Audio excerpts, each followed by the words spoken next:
یہاں 17,000 کے برقعے پہن کر بھی عزت نہیں بچا پا رہے ہیں، اور وہاں 17 پیون والی چادر پر آپ نے اس شان سے زندگی گزاری کہ چاند و سورج بھی آپ کے دوپٹے کو نہ دیکھ سکے، چاند و سورج بھی آپ کے دوپٹے کو نہ دیکھ سکے۔ اور آج ہماری بیٹیوں کی آبرو کا کیا ہو گیا؟ میں تو ماں باپ سے کہتا ہوں کتنے بے غیرت ہے وہ باپ جو اپنی بیٹی کو بے پردہ گھومتے دیکھتے ہوئے نہیں روکتے۔ ولیمے میں بیٹیاں بے پردہ جا رہی ہیں، شادیوں میں بے پردہ بیٹیاں جا رہی ہیں، بیوٹی پارلر تک بیٹیاں جا رہی ہیں، مہندی لگانے تک لوگ کہتے ہیں ہماری بیٹیاں دوسروں کے ساتھ بھاگ رہی ہیں۔ میں نے کہا ذمہ دار کون؟ لوگ کہتے ہیں غربت ہے، میں نے کہا غربت نہیں۔ پھر کہوں گا آج سے 100 سال پہلے غربت زیادہ تھی کہ ابھی غربت زیادہ ہے؟ ابھی سب مالدار ہو گئے، ابھی تو جوتے چپل سینے والے بھی مالدار ہو گئے، دولت سب کے پاس آ گئی، بکریاں چرانے والے بھی مالدار ہو گئے۔ غربت کی وجہ صرف بھاگنا نہیں ہے، ہمارے گھروں سے تربیت کا نظام گیا ہے۔ بیٹیوں کو بازو میں بٹھا کر سیریل دیکھو گے تو بیٹیاں بھاگے گی نہیں، بیٹیوں کو بازو میں بٹھا کر کے پکچر دیکھو گے، زنا کے مناظر دیکھو گے تو بیٹیاں بھاگے گی نہیں۔ او باپ تیری غیرت کہاں مر گئی؟ ایک بیٹی اپنے باپ کے سامنے کھڑے ہونے کی جرت نہیں کرتی تھی۔ یہ مسلمانوں کا گھر تھا، یہ مسلمانوں کی تہذیب تھی، اور آج مسلمانوں کی بیٹیاں اپنے باپ کے بازو میں بیٹھ کر کے پاکستانی سیریلوں میں زنا کے مناظر دیکھ رہی ہیں۔ بہوؤں کے بازو میں بیٹھ کر ایک ہی گھر میں بیٹھ کر کے ہم جیب و زنا کے مناظر دیکھتے ہیں، گندی گندی سیریلیں دیکھتے ہیں۔ بتاؤ بیٹیاں بھاگے گی نہیں تو کیا ہوگا؟ اللہ اکبر! رسول اللہ نے اپنی شہزادی کی وہ تربیت کی تھی، سید العالمین نے اپنی بیٹی کی وہ تربیت کی تھی۔ حد ہوتی ہے، حیرت ہوتی ہے، اللہ اکبر! اور اگر غربت بھی ہو تو اپنی بیٹی کی تربیت کرو، اللہ اکبر! اللہ کے سچے رسول صادق و مصدوق کی شہزادی کا دوپٹہ اتنا پھٹ گیا ہے کہ پہننے کے قابل نہیں رہا۔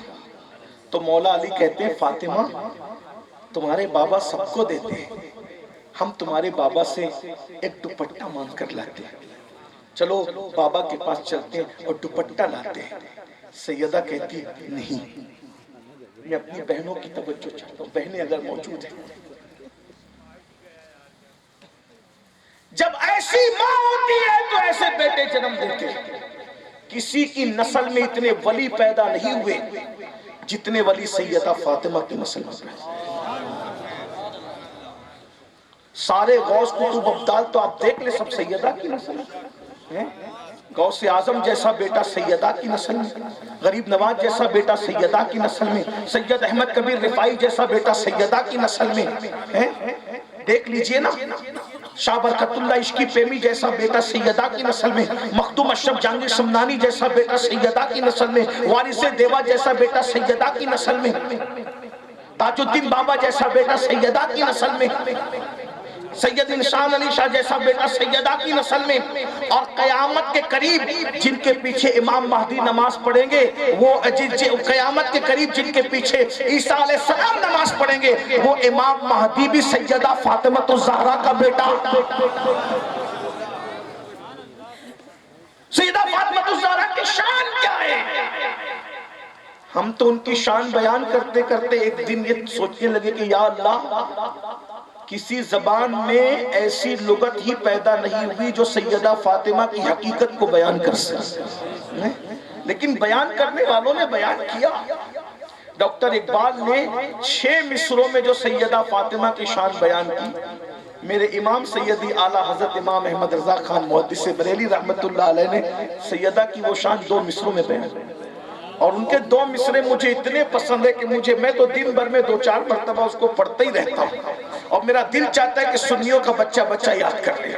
رافض ہمیں تانا دیتے ہیں کہ سنیوں کے یہاں ذکر اہل بیت نہیں ہوتا، میں نے کہا کم بختو جتنا ہم کرتے ہیں اتنا تم تصور نہیں کر سکتے۔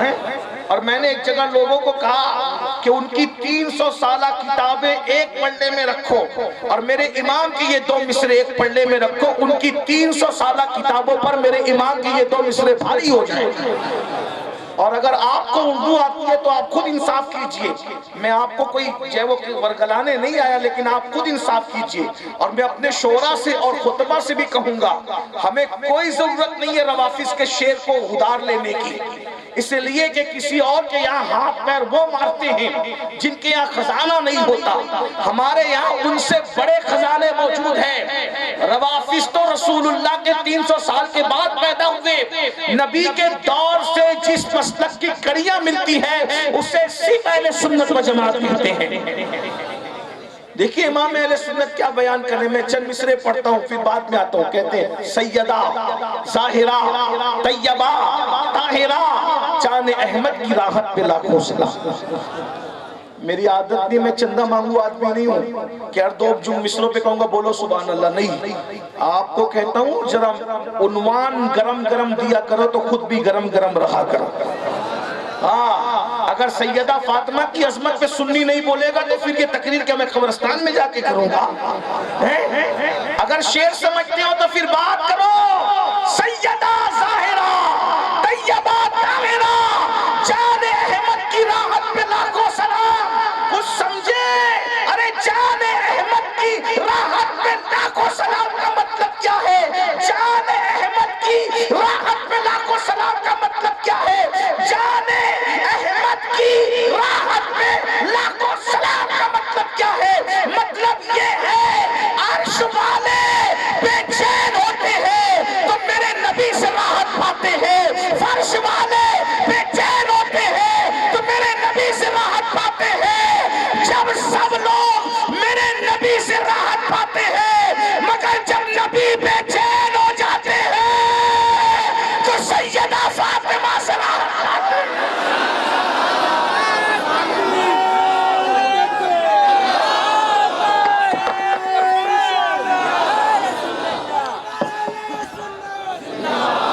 عظمت سیدہ زہرا، عظمت سیدہ زہرا، عظمت سیدہ زہرا۔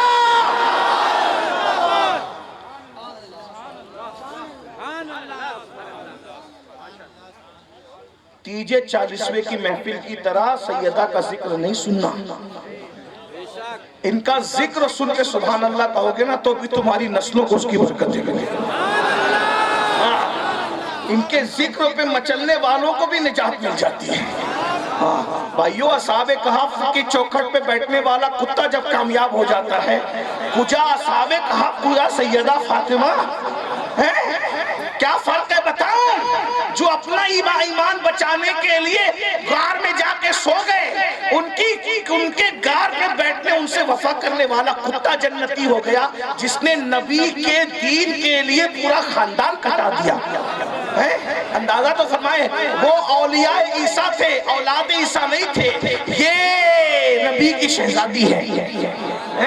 وہ اپنا ایمان بچانے کے لیے سوئے، سیدہ جاگتی رہی پوری کائنات کا ایمان بچانے کے لیے، پورا خاندان کٹا دیا۔ تو بات عنوان دیتے ہو تو عنوان کا حق بھی ادا کرو، ورنہ میں بھی جانتا ہوں کہ میں بھی نماز روزے کی بات کر کے یہاں سے جا سکتا ہوں، مگر جو عنوان دے میں اس میں بات کر رہا ہوں۔ اگر شعر سمجھتے ہو تو توجہ کرو۔ سیدہ ظاہرہ طیبہ طاہرہ جان احمد کی راحت پہ لاکھوں سلام۔ اور پھر آگے اس جس کا آنچل نہ دیکھا، آنچل کہتے دوپٹے کو، جس کا آنچل نہ دیکھا مہر نے اس ردائے نصاحت پہ لاکھوں سلام۔ اور کہتے خون خیر الرسل سے ہے جن کا خمیر، جن خون خیر الرسل سے ہے جن کا خمیر، ان کی بے لوث طینت پہ لاکھوں سلام۔ اب اس کی تشریح نہیں کرتا، وقت بھی نہیں رہا۔ آب تطہیر سے جس میں پودے جمے، اس ریاض نجابت پہ لاکھوں سلام۔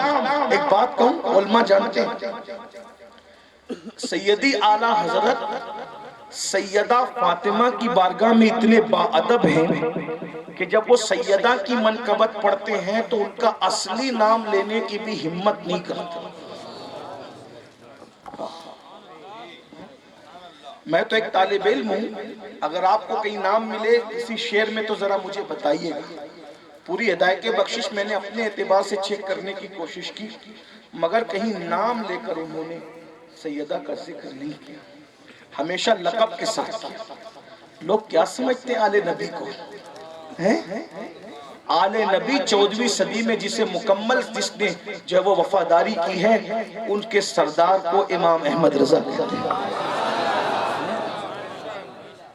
نبی کی شہزادی کا اصلی نام فاطمہ، جو لے کر کے تعریف بھی کرنے کی ہمت نہیں کرنی، یعنی تعریف میں ذرا توجہ تو کریں۔ دیکھیں میں نے ابھی جو مصرے پڑھے، کہیں ہے سیدہ کا نام؟ سیدہ، ظاہرہ، طیبہ، طاہرہ، جان احمد کی راحت پہ لاکھوں سلام۔ کہیں نام فاطمہ آیا؟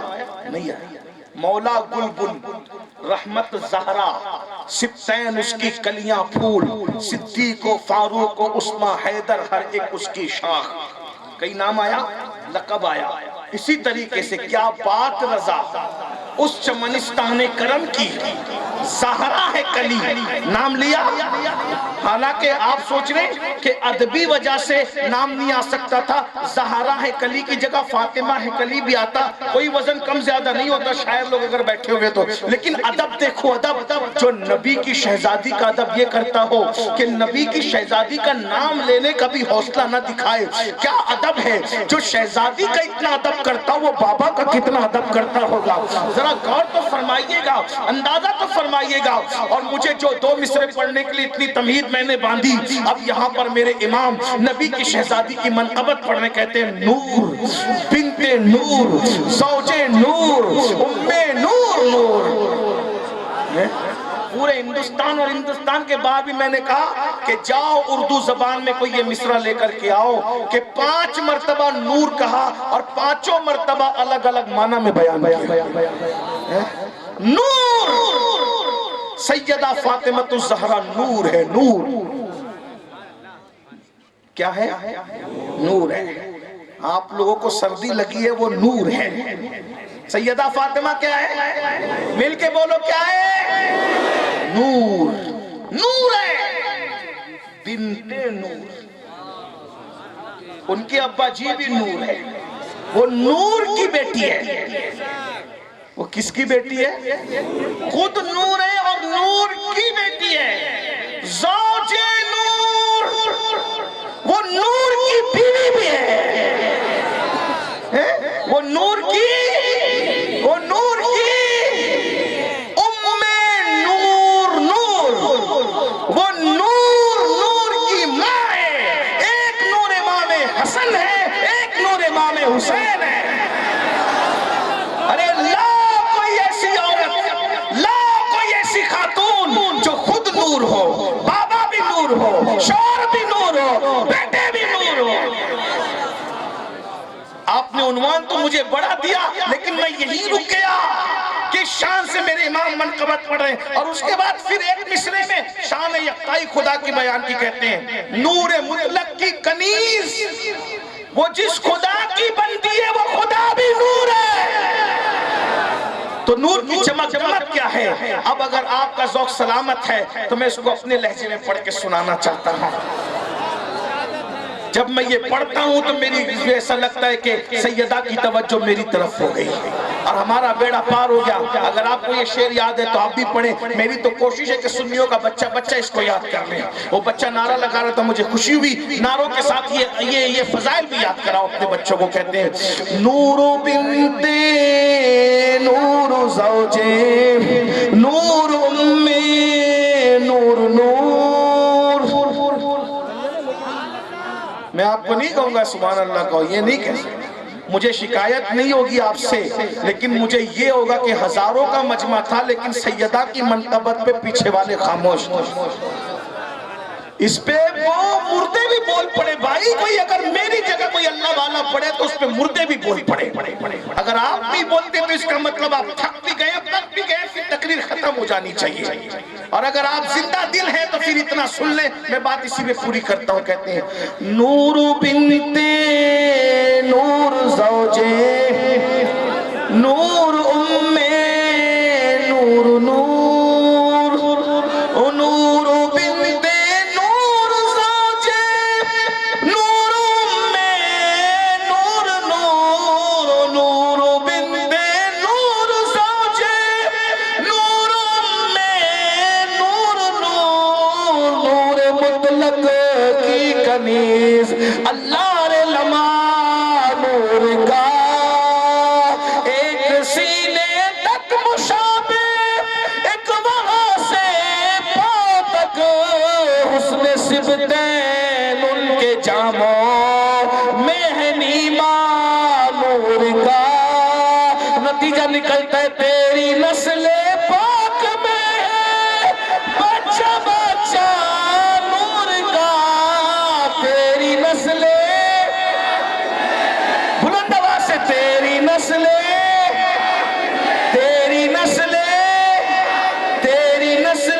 پاک میں ہے بچہ بچہ نور کا، تو ہے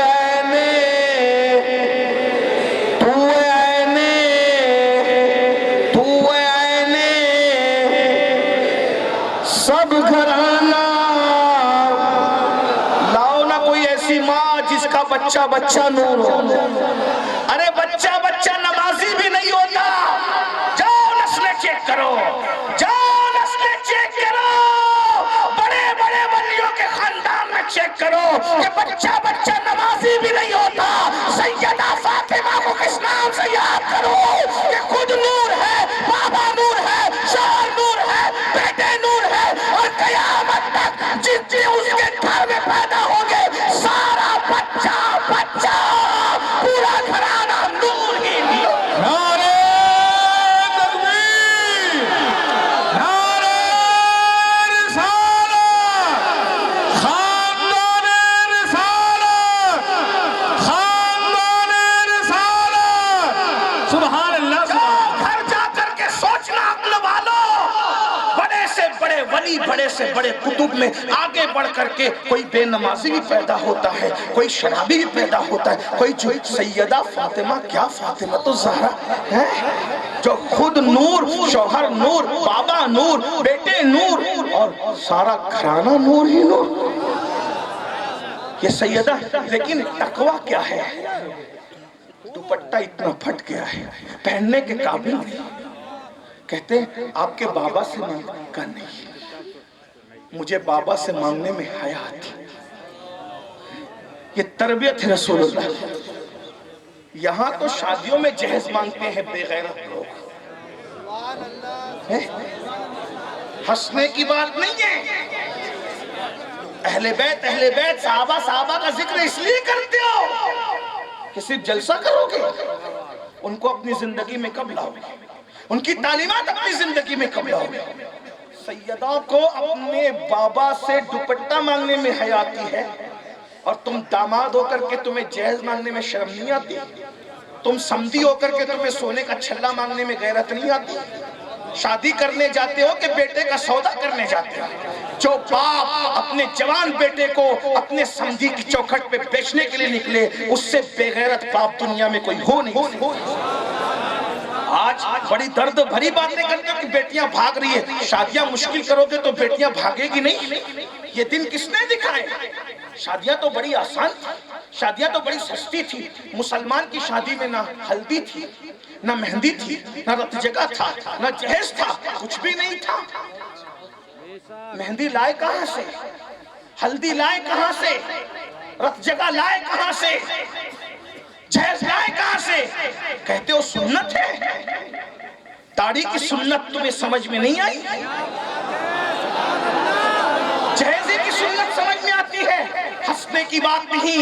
ارے ظالم، تم نے جو شادیاں مہنگی کی ہے، اور شادیاں مہنگی ہونے کی بنیاد پر جب خوبصورت سے خوبصورت بیٹی کو اچھے رشتے نہیں آتے، اور وہ 30-35 سال کی عمر میں بھی جب رشتوں سے محروم رہتی ہے، اور جب وہ کسی کا ہاتھ پکڑ کر بھاگتی ہے اور مرتد ہوتی ہے، تو گنبد خضرا میں آرام کرنے والے رسول کے دل پر کیا گزرتی ہوگی؟ ایک باپ اپنی بیٹی سے جتنا پیار نہیں کرتا، اس سے کروڑوں درجہ زیادہ حضور اپنی امت سے پیار کرتے ہیں۔ جب نبی کی امت کی کوئی بیٹی کسی کافر کے بستر پر اپنے ایمان کا سودا کرتی ہوگی تو رسول اللہ کے دل پہ کیا گزرتی ہوگی؟ حضور رحمت عالم کے دل پہ کیا گزرتی ہوگی؟ ظالم ہو گئے، اتنے ظالم ہو گئے۔ اللہ اکبر، خدا کے لیے صرف جہیز کی سنت یاد ہے، بھوکے رہ کر پیٹ پر پتھر باندھنے کی سنت تمہیں یاد نہیں ہے، داڑھی رکھنے کی سنت۔ ارے سنت تو سنت ہے، سنت تو سنت ہے۔ نماز جیسی اہم النماز، اہم العبادات، اہم الفرائض جس کو اللہ نے پورے قرآن میں 700 مرتبہ حکم دیا نماز پڑھنے کا، وہ فرض یاد نہیں؟ جس جہیز کا کوئی ذکر قرآن میں ہے ہی نہیں،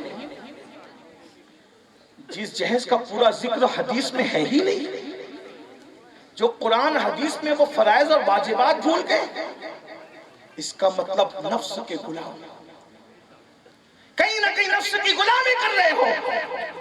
آپ سے پوچھتا ہوں، نبی کے خاندان میں جو شادیاں ہوئی، صحابہ کے یہاں جو شادیاں، اس میں کوئی جہیز وہیز کچھ بھی نہیں تھا۔ یہ تو اگر وقت ہوتا تو میں پڑھتا آپ کے سامنے کہ یہ جہیز کی حقیقت کیا ہے، لیکن ابھی اس کو میں پیش نہیں کرتا، اور وہ وقت بھی نہیں، وہ ماحول بھی مجھے نہیں لگ رہا ہے کہ میں اس پر یہ بات کروں۔ ٹائم زیادہ ہونے کی وجہ سے، سردی کا موسم ہے، آپ تھکے، ظاہر سی بات ہے، بہت سی باتیں نہیں ہو سکتی، میں اس بات پہ بات پوری کر رہا ہوں۔ سیدہ کائنات نے کہا مجھے حیا آتی ہے بابا سے مانگنے کی۔ مولا مشکل کشا نے کہا چلو میں چلتا ہوں، میں کچھ شرح کے ساتھ پڑھا ہوں، میں چلتا ہوں، اور دونوں گئے، جا کے بیٹھ گئے۔ سرکار نے پوچھا کیوں آئے ہو؟ دونوں کی ہمت نہیں۔ خیبر اکھاڑنا آسان ہے، حضور کے سامنے بات کرنا آسان ہے، اس لیے کہ ادب والے پھر ادب والے ہیں، ادب والے پھر ادب والے ہیں۔ کوئی ادب یہاں سے سیکھے، ادب کو بھی یہاں آ کر معراج نصیب ہوتی ہے۔ کیا ادب ہے؟ کوئی جواب نہیں۔ کیوں آئے ہو؟ حضور آئے، کیوں آئے؟ پھر کہا مولا مشکل کشا نے ہمت کی، آپ کے لگتے جگر کا ٹکڑا، اتنا دوپٹہ پھٹ گیا پہننے کے قابل، 16 پیون لگا دیے، اب تو گھر میں پیون کے لیے کپڑا بھی نہیں ہے، حضور دوپٹہ عطا کر دیں۔ سرکار نے جواب دیا فاطمہ ابھی بدر و احد کے یتیموں کا حق دینا باقی ہے، بدر و احد کے یتیموں کا حق دینا، جن کے باپ احد اور بدر میں شہید ہو گئے، ان کے بچوں کا حق دینا باقی ہے۔ میں فاطمہ کو دوپٹہ کیسے دے سکتا ہوں؟ ابھی تمہارے لیے دوپٹہ نہیں ہے۔ میری ذاتی ملکیت میں اس وقت ایک اونٹ کا چمڑا رکھا ہوا ہے، ایک اونٹ کا چمڑا رکھا ہوا ہے، لے جاؤ، اور اگر ہو سکے تو اسی اونٹ کے چمڑے سے اپنے دوپٹے میں پیون لگا لو۔ تاریخ گواہ ہے، کائنات کے سب سے مالدار بابا کی بیٹی اپنے دوپٹے میں 17واں پیون لگا رہی ہے تو اونٹ کے چمڑے کا ہے کسی کی بیٹی۔ یہ تقویٰ ہے، یہ پرہیزگاری ہے۔ ایسی ماں ہوتی ہے تو ایسے بچے ہوتے ہیں۔ اور اس کے بعد مخدومہ سیدہ طیبہ طاہرہ خاتون قیامت خاتون جنت اپنے دوپٹے میں اونٹ کے چمڑے کا 17واں پیون لگاتی ہے، اور اس دوپٹے کو جب سر پہ رکھتی ہے، جس کے گھر میں اجازت کے بغیر جبریل بھی نہیں آتے، فرشتے جہاں پروں کو سمیٹ کر آتے ہیں، جب وہ اپنے دوپٹے پہ 17واں پیون اونٹ کے چمڑے کا رکھتی ہے تو اللہ کے رسول آتے ہیں، اور باپ باپ ہوتا ہے، باپ باپ ہوتا ہے، باپ باپ ہوتا ہے۔ جو رحمت للعالمین دشمن سے بھی اتنا پیار کرتے ہوں، وہ اپنی خود کی بیٹی سے کتنا پیار کرتے ہوں گے۔ جب اپنی بیٹی کے سر پر 17 پیوندوں والا دوپٹہ دیکھا تو آنکھوں میں آنسو آ گئے۔ رسول اللہ کو روتا ہوا دیکھ کر مولا علی بھی رو پڑے، مولا علی کو دیکھ کر سیدہ بھی رو پڑی، اور جب تینوں رو رہے تھے تو میرے آقا نے پھر ہمت بندھائی، بیٹی رونا نہیں، کیا تم اس پہ خوش نہیں ہو کہ دنیا کے مالداروں کے لیے دنیا کی نعمت ہے اور محمد اور آل محمد کے لیے جنت کی نعمت ہے؟ یہ شان ہے اس گھرانے کی۔ میں کیا قیاس کروں، کیا بیان کروں، کیا چھوڑوں، بس اتنا، اہل بیت سے بہت محبت کرو، اپنی اولاد کو سکھاؤ، لیکن اہل بیت کی محبت کی آڑ میں جو آج کل گھسپیٹیے صحابہ کی توہین کر رہے ہیں، وہ ہمارا مسلک اجازت نہیں دیتا۔ ہم اہل بیت سے بہت محبت کرتے ہیں، ہم سے زیادہ کون محبت کرے گا، اور کس کو حق ہے محبت کرنے کا؟ لیکن اہل بیت کی محبت میں کوئی بھی صحابی کوئی ہو، ہر صحابی کا احترام ہم پر فرض ہے۔ جو صحابی کی شان میں ہلکے جملے کہے، بے ادبی کہے، گستاخی کرے، توہین کرے، اسے یاد رکھنا چاہیے. اللہ کے رسول فرماتے وہ لعنتی ہے، لعنتی، اللہ نہ اس کا فرض قبول کرتا ہے نہ نفل قبول کرتا ہے. نعرہ حیدری بالکل لگاؤ، امام علی مقام کے نعرے بالکل لگاؤ، محبت اپنی نسلوں کو سکھاؤ، لیکن ساتھ میں یہ بھی کہ صحابہ ہی ہیں جنہوں نے اہل بیت کی روایت ہم تک پہنچائی. یہ من کنت مولا فہذا علی مولا، یہ روایت کس نے پہنچائی؟ صحابہ نے پہنچائی. حسین منی وانا من الحسین کس نے پہنچائی؟ صحابہ نے پہنچائی. میری اہل بیت کشتی نوح کی طرح کس نے پہنچائی؟ صحابہ نے پہنچائی. اگر صحابہ نہ ہوتے یہ روایت ہم تک کون پہنچائی؟ اور ایک بات بتاؤں، آپ کہتے کہ اہل بیت پہنچاتے، یاد رکھنا جب اپنی تعریف خود کرتے ہیں انہیں حق ہے.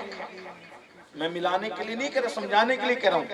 اگر مفتی صاحب اپنی تعریف خود بیان کریں تو لوگ کہتے ہیں کہ دیکھو اپنی تعریف کر رہے ہیں. بلکہ عالم اگر علماء کی فضیلت بیان کرتا ہے تو لوگ آنکھوں سے کنکیوں سے اشارہ کرتے ہیں دیکھو اپنی لائن کلیئر کر رہے ہیں، ایسا لوگ سوچتے ہیں.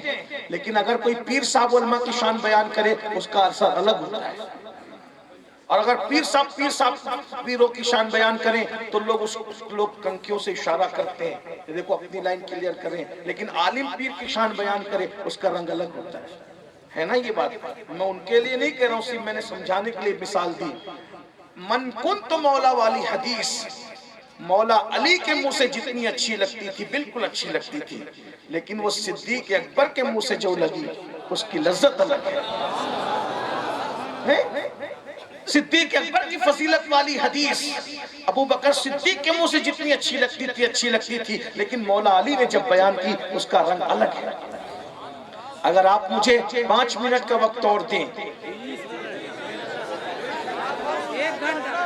رات بھر نہیں، میں 5 منٹ کا وقت لینا چاہتا ہوں، لیکن حدیث ایسی پڑھنا چاہتا ہوں آپ کے سامنے کہ ایک ایسا موقع آیا کہ مولا علی صدیق اکبر کی فضیلت پڑھ رہے تھے اور صدیق اکبر مولا علی کی فضیلت پڑھ رہے تھے. اگر آپ کہیں تو آپ نے جو عظمتی آل و اصحاب آج عنوان دیا ہے میں اس کو آپ کے سامنے رکھوں، لیکن ایسے نہیں. پورا مجمع اگر میرے ساتھ جڑے گا تو میں کہوں گا، میں پڑھوں گا.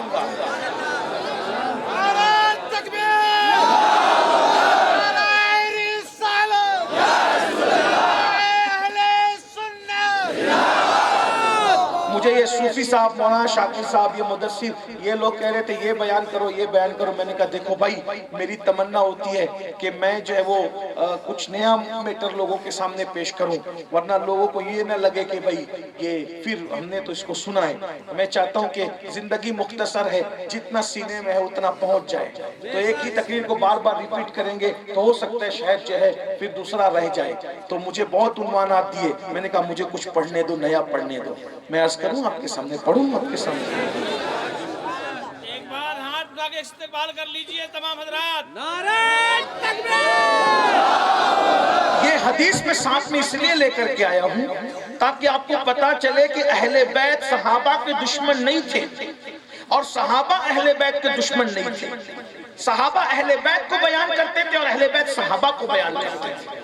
اب اس کا منظر دیکھنا ہے تو میں آپ کے سامنے رکھتا ہوں. مجھے جانتا ہوں کہ اتنی دیر ہو گئی، آپ کو حاجت بھی ہوگی، تو آدمی جو ہے وہ سردی کے موسم میں پیشاب وغیرہ کی حاجت ہو جاتی ہے، استنجا وغیرہ کی، تو بہرحال تو نہیں اٹھیں گے. ماشاءاللہ اللہ آپ کو سلامت رکھے. یہی تو میری قوم کی محبت ہے ہمارے ساتھ.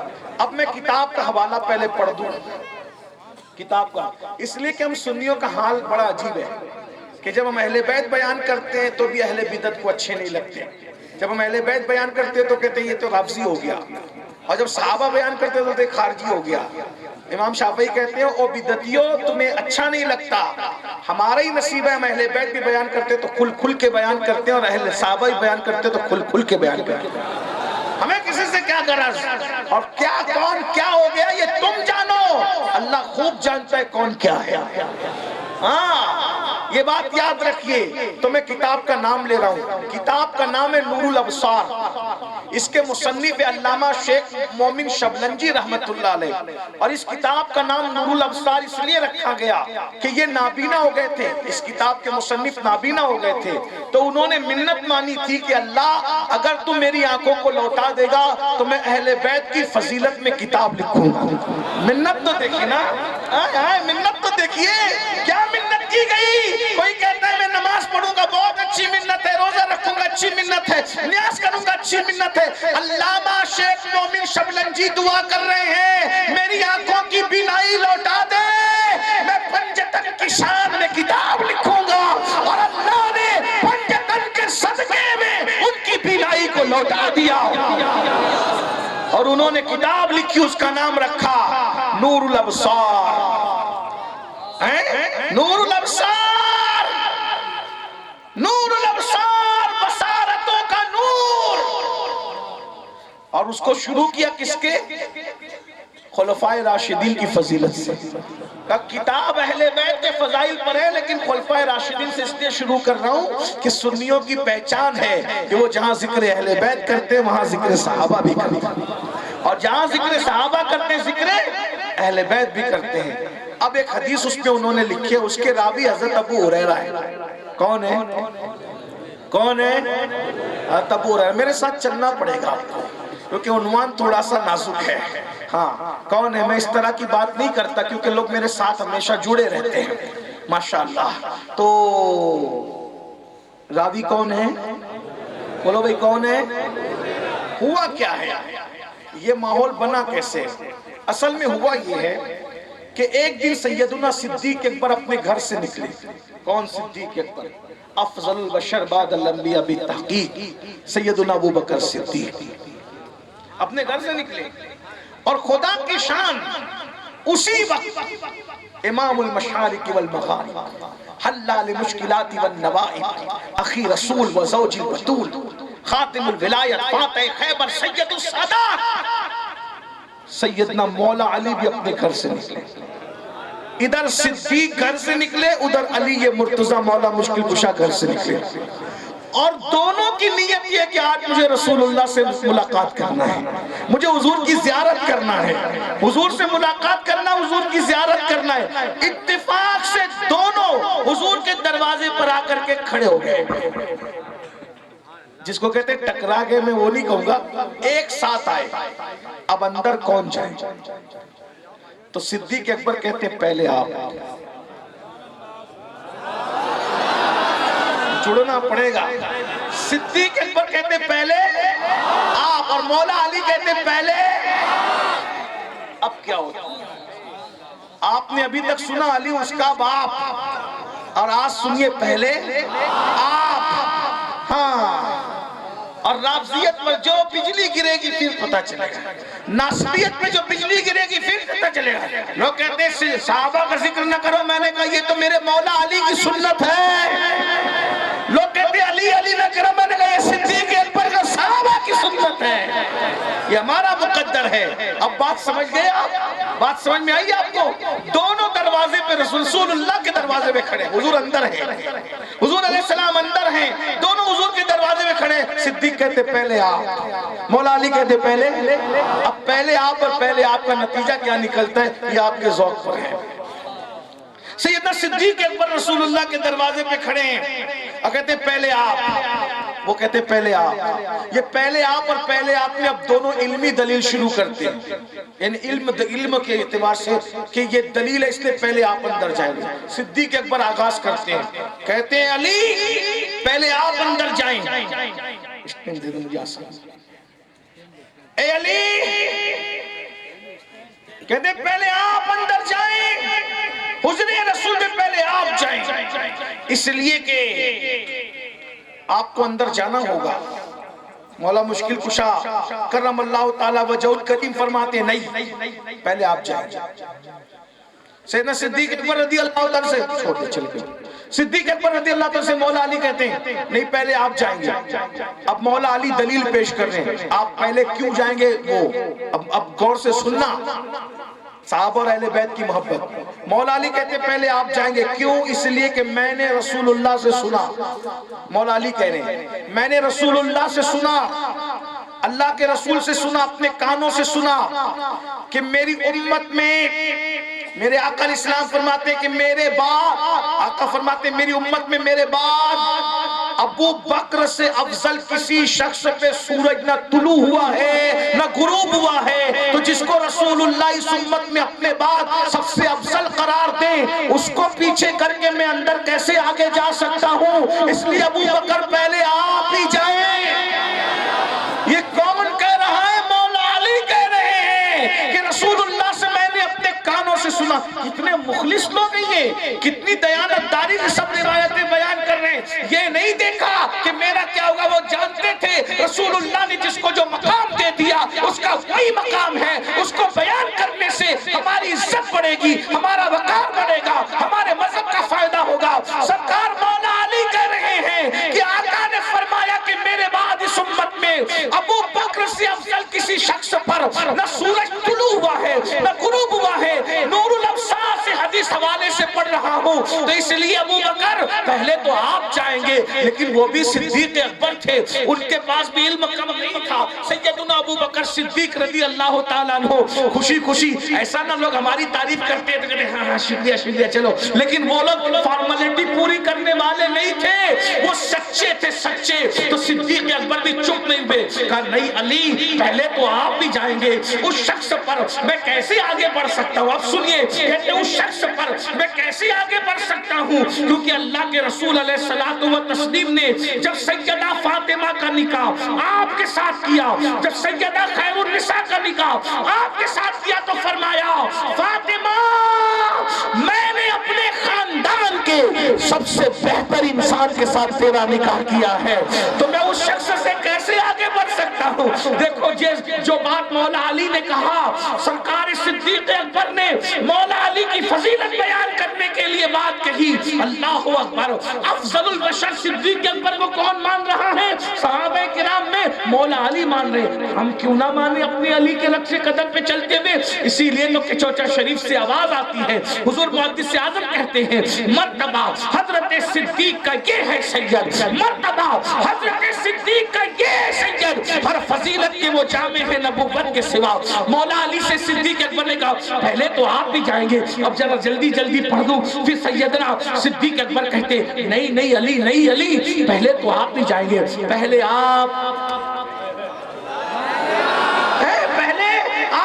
صدیق اکبر دلیل پیش کر رہے ہیں، علی پہلے تو آپ ہی جائیں گے، کیونکہ میں نے انہی کانوں